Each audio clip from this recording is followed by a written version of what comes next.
Hello बच्चों, कैसे हो आप सभी लोग। आई होप आप सभी लोग बहुत अच्छे होंगे। मैं आप सबका स्वागत करती हूँ अपने चैनल केविलॉन हिंदी पर।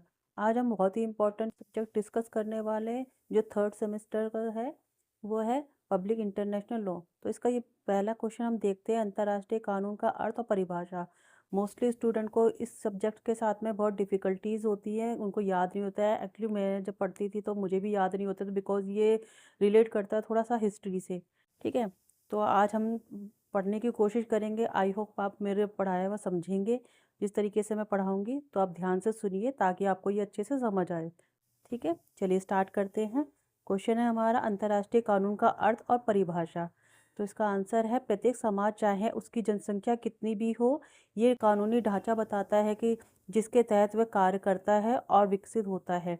ये प्रकृति में समर्थन प्रदान करता है, क्योंकि ये व्यक्तियों को अधिकारों और कर्तव्यों के साथ कानूनी संबंध बनाने की अनुमति भी देता है, और प्रकृति में प्रतिबंधात्मक होता है, क्योंकि ये गलत करने वालों को दंडित भी करता है। आज विश्व को एक ऐसे ढांचे की आवश्यकता है जिसके माध्यम से अंतर्राष्ट्रीय संबंध विकसित किए जा सके।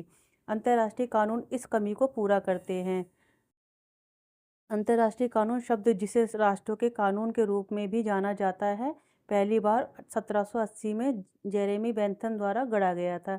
अब इसका बता देते हैं कि जो इसके जनक थे इंटरनेशनल लॉ के, वो थे हुगो ग्रोटियस। ठीक है, तो इसका एक शॉर्ट नोट भी आता है, जेरेमी बेंथम से भी आ सकता है। तो आप इनका जो है शॉर्ट नोट तैयार कर लीजिएगा। मुझे जैसे ही टाइम लेगा मैं भी करूँगी। ठीक है, तो आपके लिए हेल्पफुल होगा वो आगे।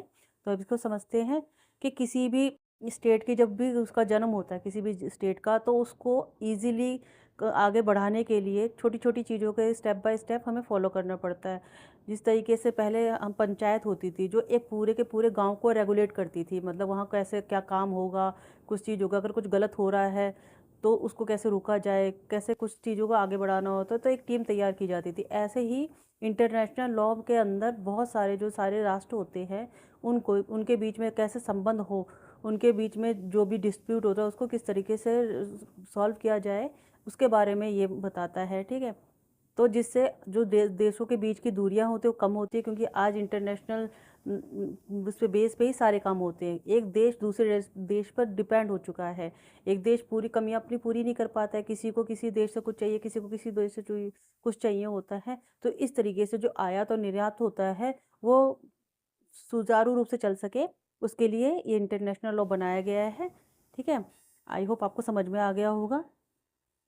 तो जो इसकी परिभाषा है वो बहुत इंपॉर्टेंट है, वो हम आगे देखेंगे। अभी इसका हम अर्थ देखते हैं कि अंतर्राष्ट्रीय कानून उन नियमों और सिद्धांतों का समूह है जो विभिन्न देशों के बीच में आपसी संबंधों, व्यवहारों और अधिकारों, कर्तव्यों को नियंत्रित करता है। मतलब सभी देशों के अधिकार क्या होंगे, उनके व्यवहार कैसे होंगे, उनके कर्तव्य क्या होंगे, उनके आपसी संबंधों को अच्छी तरीके से रेगुलेट कर सके। ठीक है, इसलिए ये लॉ बनाया गया है। ये कानून बताता है कि देश एक दूसरे के साथ में कैसे व्यवहार करे, शांति कैसे बनाए रखे और विवादों को किस प्रकार से हल करे। ठीक है, समझ में आया आपको। अब देखते हैं हम इसको इजी लैंग्वेज में कैसे, कि अंतर्राष्ट्रीय कानून वह कानून है जो देश को देशों के से कैसे पेश आना है ये सिखाता है। ठीक है, इसे हम शॉर्ट नोट में भी लिख सकते हैं, शॉर्ट लाइन में भी, इम्पोर्टेंट लाइन में भी। ठीक है, अब इसकी हम परिभाषा देखते हैं तो बहुत इंपॉर्टेंट है। यह है प्रोफेसर एल ओपेनहेम की। तो ये ओपेनहेम याद रखिएगा, क्योंकि इनकी परिभाषा है वो पूरे इंटरनेशनल जो विधि है उसके ऊपर डिपेंड करती है। अंतर्राष्ट्रीय कानून को इस प्रकार से परिभाषित किया है, वो हम देखते हैं कि राष्ट्रों का कानून या अंतर्राष्ट्रीय कानून प्रथागत और पारंपरिक नियमों के समूह का नाम है।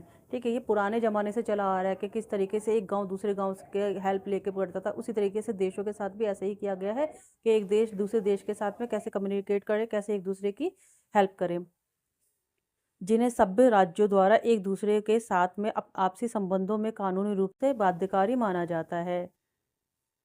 अब इसके इम्पोर्टेंट यानी विशेषताएं देखते हैं, जो महत्वपूर्ण बिंदु है कि यह राज्यों के संबंधों पर लागू होता है।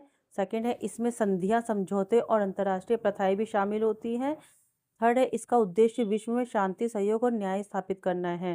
चौथा, यह युद्ध के नियम, समुद्र के कानूनी दूतावासों की सुरक्षा, मानवाधिकारों आदि को नियंत्रित करता है। ठीक है, आई होप आपको समझ में आया होगा। अब नेक्स्ट हम देखेंगे अंतर्राष्ट्रीय कानून की प्रगति, nature of the international law. तो ठीक है, अगर आपको मेरा पढ़ाया हुआ समझ में आया है तो आप मेरे चैनल को लाइक कीजिए, सब्सक्राइब कीजिए और अपने दोस्तों के साथ शेयर कीजिए। और आपको अगर कोई भी न्यू टॉपिक चाहिए तो आप मुझे कमेंट कर सकते हैं, मैं उस टॉपिक के ऊपर, क्वेश्चन के ऊपर वीडियो बना दूंगी। ठीक है, Radhe Radhe, thanks for watching.